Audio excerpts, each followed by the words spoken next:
Hi friends, welcome to Erode family சமையல்.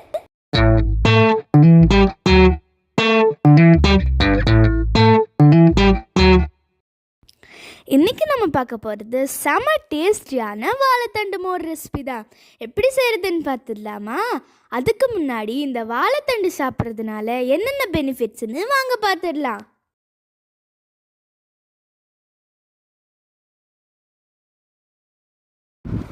இப்போ இந்த டிஷ்ஷை எப்படி செய்யுதுன்னு வாங்க பார்த்துடலாம். அதுக்கு வாழைத்தண்டு, அதுக்கப்புறம் பச்சை மாங்காய், இது ரெண்டையும் நல்லா பொடி பொடியாக கட் பண்ணி எடுத்து வச்சுக்கோங்க.